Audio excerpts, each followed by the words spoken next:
आज के इस विश्लेषण में स्वागत है, जहां हम डिकोड करने वाले हैं एक बेहद दिलचस्प और प्राचीन सृष्टि कथा को। मूल ग्रंथों को आधार बनाकर हम ब्रह्मांड की शुरुआत की उस जटिल कहानी को एक बिल्कुल स्पष्ट स्टेप बाय स्टेप यात्रा में बदलने वाले हैं।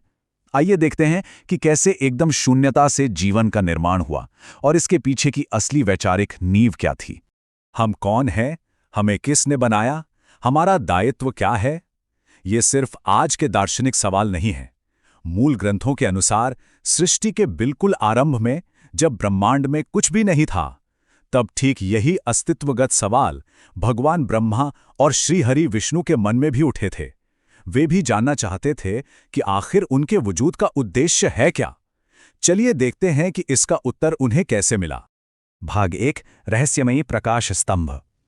उनके इन गहरे सवालों का उत्तर देने के लिए निराकार और सर्वव्यापी सदाशिव उन्हें एक बहुत ही अद्भुत ब्रह्मांडीय चुनौती देते हैं। चुनौती क्या थी? सदाशिव उन दोनों के सामने एक ज्योतिष स्तंभ यानी अनंत प्रकाश का एक खंभा प्रकट करते हैं।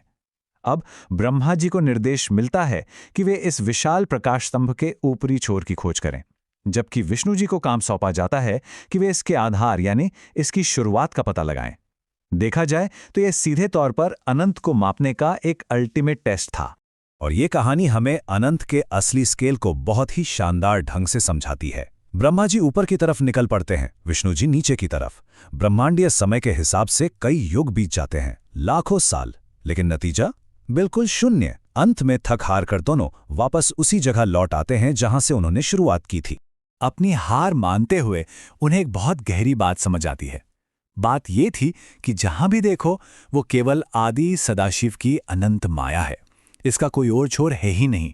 उन्हें ये पूरी तरह से स्पष्ट हो जाता है कि ईश्वरीय अनंतता को किसी भी भौतिक तरीके से मापना उनके लिए पूरी तरह से असंभव है। तो फिर उपाय क्या था? यहीं पर एक बड़ा टर्निंग पॉइंट आता है। सदाशिव प्रकट होते हैं और समझाते हैं कि सिर्फ भौतिक रूप से इधर-उधर खोजने से अंदर का अंधकार या अज्ञान दूर नहीं होता। इसके लिए सिर्फ एक ही दिव्य समाधान है, अखंड तप यानी निरंतर ध्यान। सिर्फ इसी के जरिए वे उस परम सत्य को वास्तव में समझ सकते हैं। भाग 2, अर्धनारीश्वर का प्रकटीकरण। अपनी उस अस्त व्यस्त भौतिक खोज से निकलकर जब वे दोनों शांत और केंद्रित ध्यान की अवस्था में जाते हैं तो एक भव्य रहस्योद्घाटन होता है। अब इस ध्यान का जो परिणाम सामने आता है वो सच में हैरान करने वाला है। युगों के तप के बाद वो अनंत प्रकाश अर्धनारीश्वर के रूप में प्रकट होता है। ये शिव और शक्ति का एक ऐसा रूप है जिसे कभी अलग नहीं किया जा सकता, बिल्कुल परफेक्ट और एकीकृत। ये साबित करता है कि शिव और शक्ति पूरी तरह से एक दूसरे के ही भीतर समाहित हैं। भाग 3, ब्रह्मा और विष्णु के दायित्व। जब ये परम ईश्वरीय रूप सामने आ जाता है तब जाकर सदाशिव अंततः उन्हें उनके जीवन का वास्तविक ब्रह्मांडीय उद्देश्य और कर्तव्य सौंपते हैं। यहाँ हम कार्यों का एक बहुत ही स्पष्ट विभाजन देख सकते हैं। ब्रह्मा जी बनते हैं ब्रह्मांड के वास्तुकार यानी आर्किटेक्ट, जिन्हें पूरी सृष्टि के निर्माण का काम सौंपा जाता है। वहीं दूसरी तरफ विष्णु जी को ब्रह्मांड के रक्षक और गार्डियन की जिम्मेदारी मिलती है। चीजों को सुचारू रूप से चलाने का ये एकदम परफेक्ट सिस्टम है। लेकिन सोचने वाली बात है कि निर्माण के लिए कुछ रॉ मटेरियल यानी कच्चा माल भी तो चाहिए, है ना? इसीलिए सदाशिव ब्रह्मा जी को पंच महाभूत यानी 5 महान मूलभूत तत्व प्रदान करते हैं। इन्हीं बुनियादी तत्वों का इस्तेमाल करके ब्रह्मा जी को ग्रहों से लेकर हर एक जीवंत प्राणी तक सब कुछ बनाना था। भाग 4, सृष्टि की श्रृंखला। चलिए अब अगले चरण की ओर बढ़ते हैं और देखते हैं कि यह पूरी निर्माण प्रक्रिया कैसे एक सुपर फास्ट और अत्यधिक संरचित रूप में आगे बढ़ती है। ब्रह्मा जी अपने काम को बिल्कुल योजनाबद्ध तरीके से करते हैं। सबसे पहले वो ऊपरी खगोलीय क्षेत्रों को बनाते हैं, जिसे हम स्वर्गलोक कहते हैं। फिर बीच में हमारी पृथ्वी की रचना होती है और सबसे अंत में गहरे पाताल लोक की स्थापना की जाती है। ये एक प्रॉपर त्रिस्तरीय यानी 3 टियर ब्रह्मांड का मॉडल तैयार हो जाता है। अब सिर्फ जगह बनाना काफी नहीं था, उसे आबाद भी करना था। इस टेबल को देखिए, ये बिल्कुल स्पष्ट करता है कि किस लोक में कौन रहेगा। स्वर्गलोक में देवराज इंद्र, देवताओं और अप्सराओं को स्थान मिलता है। पृथ्वी को 7 समुद्रों, विशाल पर्वतों, पेड़ पौधों और जीवों से भर दिया जाता है।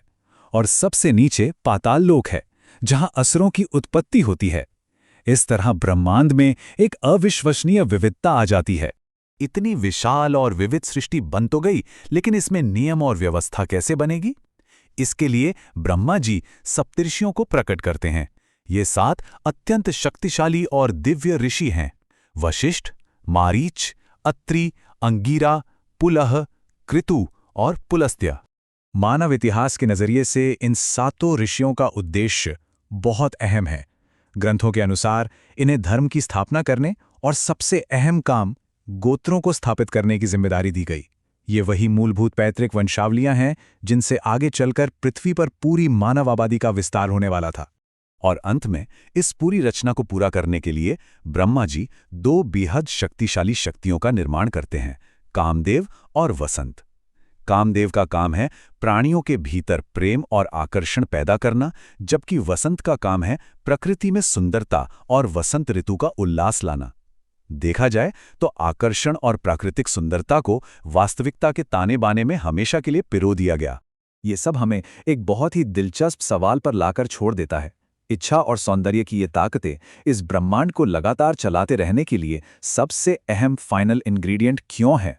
जरा सोचिए, अगर प्राणियों के बीच आकर्षण का ये लूप ना हो और प्रकृति में सुंदरता ना हो, तो क्या रचना का यह चक्र कभी खुद को सस्टेन कर पाएगा? यही वो गहरा दर्शन है जो इस पूरी पौराणिक कथा को इतना प्रासंगिक बनाता है। इस विश्लेषण में साथ जुड़ने के लिए बहुत बहुत धन्यवाद।